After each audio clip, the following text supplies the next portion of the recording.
A'udzubillahi minasyaitonirrajim. Bismillahirrahmanirrahim. Allahumma sholli ala sayyidina Muhammad wa ala ali sayyidina Muhammad. A'udzubillahi minasyaitonirrajim. Bismillahirrahmanirrahim. Rabbi sadri wa yassirli amri walhul muqdatam min lisani yafqahu qawli. Assalamualaikum warahmatullahi wabarakatuh. Saudara-saudaraku dimanapun Anda berada, pada malam hari ini saya ingin mengajak saudara merenungkan apa kita yang paling pokok yang harus kita kerjakan, yang setiap 5 waktu kita kerjakan, ditambah dengan yang sunat-sunat. Nah, masalah sholat. Sudah benarkah saudara mengerjakan sholat? Kita dari kecil sampai sekarang kita sholat. Sudah benarkah sholatmu? Nah, mari kita renungkan bersama. Saudaraku, saudariku, dimanapun Anda berada, yang penting yang harus kita perhatikan, kita harus sholat. Kenapa?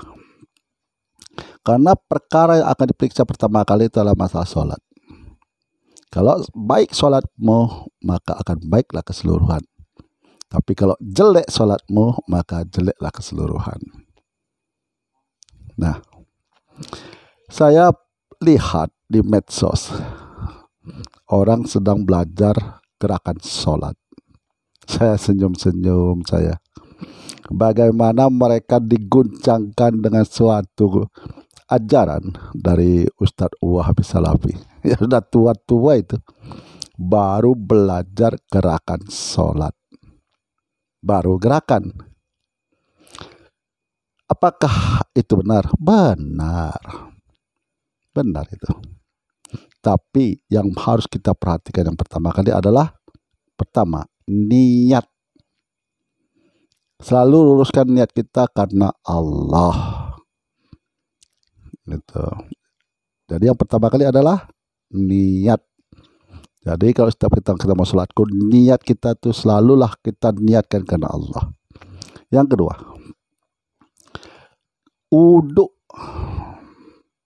berwudu.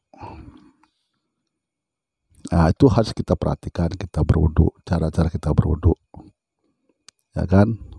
Nah, karena sebelum kita berwudu, maka sholat kita tak sah. Walaupun sudah berniat ini, tapi kita tak berwudu, sholat kita tak sah. Karena salah satu syarat tuh kita sholat itu adalah berwudu. Maka di wudu ini juga kita harus perhatikan airnya, ya kan? Apakah itu air sudah masih bernajis, air kotor, ya kan? Atau air yang suci lagi mensucikan, ya kan? Nah, itu harus kita perhatikan. Baru kita berwudu dengan niat karena Allah. Setelah itu kita berdoa. Ada lagi yang mengatakan, kadang-kadang aku tuh heran, sekolah tinggi tapi pemahaman agama nggak ada sama sekali. Padahal Allah mengatakan, mintalah kepadaku, akan aku kabulkan. Artinya kita tuh berdoa kepada Allah. Nah, jadi habis selesai kita wudhu, kita berdoa. Setelah itu baru kita yang ketiga adalah memperhatikan tempat kita sholat. Adakah situ najis ataukah tidak? Nah, setelah kita perhatikan nih, udah kita periksa semua, ya kan? Sudah memang yakin kita tidak ada najis, ya kan? Baru kita sholat dengan niat sholat karena Allah. Nah, inilah baru kita benar-benar sholat. Baru. Nah, apakah sholat kita sudah betul baik atau belum? Belum. Baru kita tuh benar dalam hal mau sholat. Belum benar kita sholat.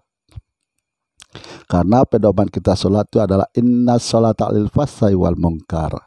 Sesungguhnya sholat itu menghindarkan perbuatan keji dan perbuatan mungkar. Nah, nyatanya kita sholat 5 waktu, sholat sunat, tapi hibah jalan terus. Nengok orang berhasil iri dengki, punya kekuasaan, memaksa orang supaya orang itu mau ikut sama kita. Kalau tidak mau ikut marah-marah, padahal sholat. Nah, jadi pedoman kita di sini dalam hal sholat adalah inna sholata lil fahsai wal munkar. Sesungguhnya sholat itu menghindari perbuatan keji dan perbuatan mungkar. Itulah tolak ukur kita sholat. Nah, kalau kita sudah bisa menghindarkan perbuatan keji, apa itu keji? Menghasut orang, menyusahkan orang, menghina orang, menjelek-jelekan orang, ya kan? Mungkar, apa itu? Marah tanpa sebab. Kalau ada sebab ya nggak masalah juga, nggak apa-apa. Itu pun kita harus sabar. Nah, kita harus sabar, ya kan? Berusaha kita sabar, karena orang sabar itu bersama Allah. Nah, jadi kalau kita dapat misalnya nih, umpama nih kita dapat komen yang jelek-jelek, anak lonte, anak ini, anak itu, anak ini, alhamdulillah, ucapkan Allah Maha Tahu. Kalau kita ucapkan Allah Maha Tahu itu Allah mendengar, maka Allah akan balas kepada orang yang menghina kita. Karena Allah itu malu, karena kita udah bilang Allah Maha Tahu. Nah, ini sudah saya alami itu. Jadi waktu saya di tablik ini, saya cerita sedikit ya. Jadi waktu saya keluar 3 hari, itu saya ini orangnya perokok, yang dikatakan Ustadz Wahabi Salafi itu haram, katanya. Biarlah saya haram merokok. Karena aku tak yakin sama Ustadz Wahabi Salafi mengharamkan rokok. Gitu. Emangnya siapa dia? Allah dia. Gitu. Sudah saya jelaskan, haramnya rokok itu apabila kita tuh jatuh sakit karena rokok. Maka kalau sudah mengganggu kesehatan kita, maka jatuhnya hukumnya haram. Kalau tidak mengganggu kesehatan kita, hukumnya makruh. Rokok itu terbuat dari apa? Kertas, tembakau, gabus. Mana haramnya? Nah, kembali ke pokok persoalan, kembali ke basic, ke laptop. Kata Tunggu Arwana almarhum, ya kan? Kembali ke laptop. Nah, jadi kalau kita dapat hinaan itu tadi, seperti saya di tablik kemarin dulu, itu saya merokok. Kawan-kawan saya bilang tuh, Pak Regar, apa? Gue bilang, siwak setan gitu. Jadi saya senyum, saya jawab Allah Maha Tahu. Jadi tidak lama, kita kan keluar 3 hari. Jadi hari kedua datang jemaah dari markas. Nah, langsung ke belakang nih, saya habis sedang merokok nih, saya kan sedang merokok. Datang dia, Assalamualaikum Ustadz. Waalaikumsalam. Ustadz, saya heran loh Ustadz, saya di markas itu gelisah aja. Rasanya aku mau kemari. Kenapa ya Ustadz? Jadi saya senyum. Saya katakan, saya ini di sini yang keluar 3 hari ini di masjid ini hanya saya yang perokok. Jadi kawan-kawan saya itu mengguraukan saya ini bersiwak setan. Jadi saya jawab, biarlah saya bersiwak setan. Karena saya tahu Allah Maha Tahu. Oh, katanya. Jadi Ustadz dibilang bersiwak setan. Iya, aku bilang. Jadi aku jawab aja, biarlah saya bersiwak sama setan. Oh itu Ustadz. Jadi saya lah kawan Ustadz merokok ini ya. Iyalah. Jadi selama 3 yang kedua hari itu saya berkawan sama beliau merokok. Asalnya waktu makan, habis makan kami keluar, kami duduk di belakang sama merokok, bercerita-cerita. Itu yang pertama. Yang kedua, waktu kami keluar nih sama anak, sama kawan saya Pak Nasir, itu ke Jakarta, ke Kebun Jeruk. Nah, di sana kawan saya ini Pak Nasir ini gelisah. Pak Regar, apa? Gimana kalau kita digabung sama jemaah yang tidak merokok, mulai dari amir sama jemaahnya itu tak merokok. Jadi saya senyum, ini kekhawatiran kawan saya nih.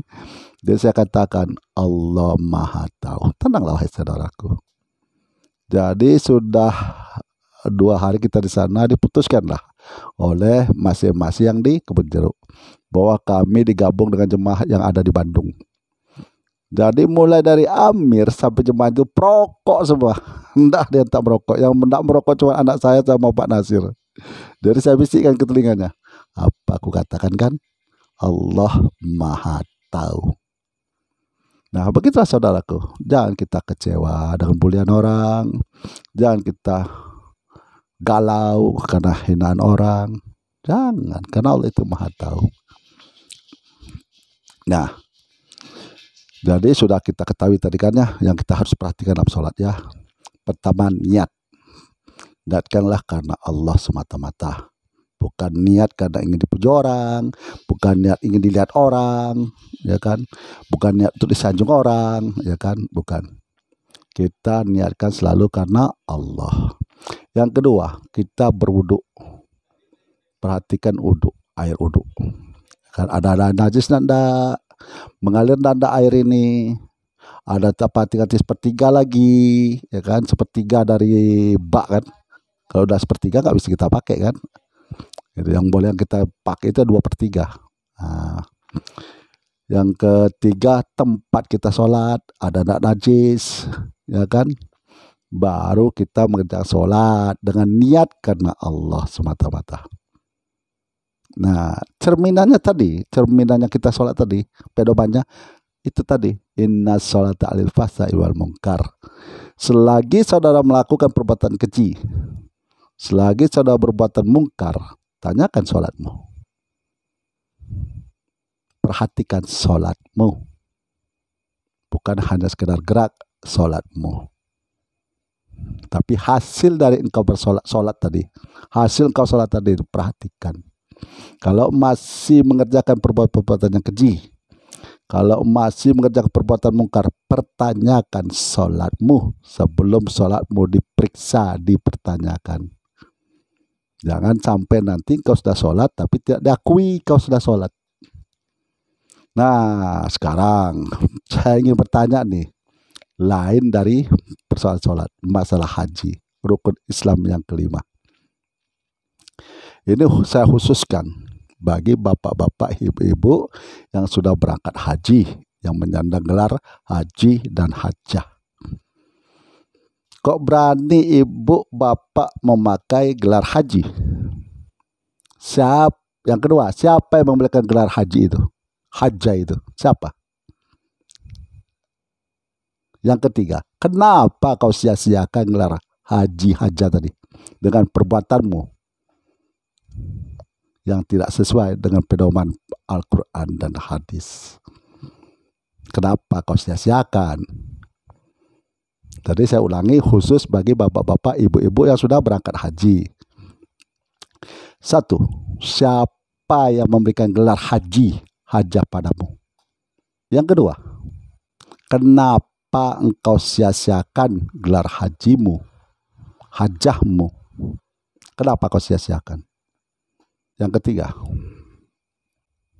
siapa yang menyebutmu haji, hajjah itu? Manusia? Siapa?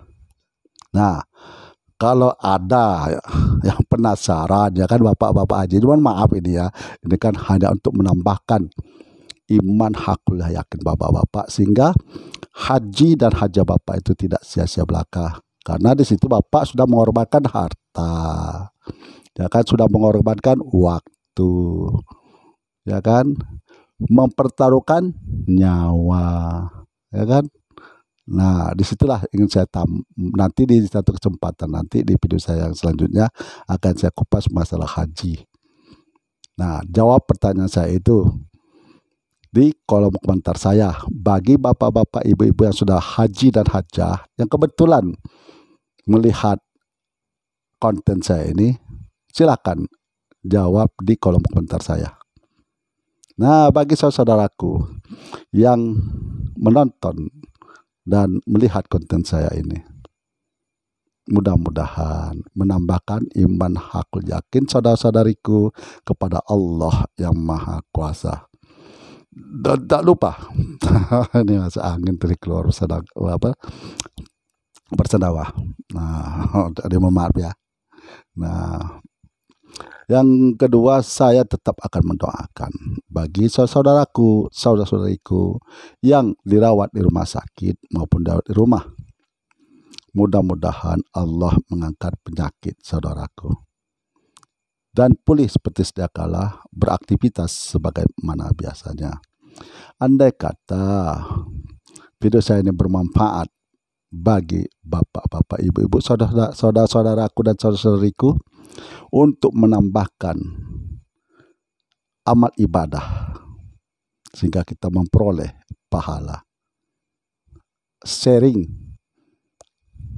bagikan video saya ini kepada saudara kita sehingga mereka mengetahui. Jadi bukan kita aja yang menonton, ya, bukan kita aja kita menonton kita yang tahu, tapi saudara-saudara kita pun mengetahuinya persoalan tersebut. Nah, akhirul kalam saya akhiri dengan Assalamualaikum warahmatullahi wabarakatuh.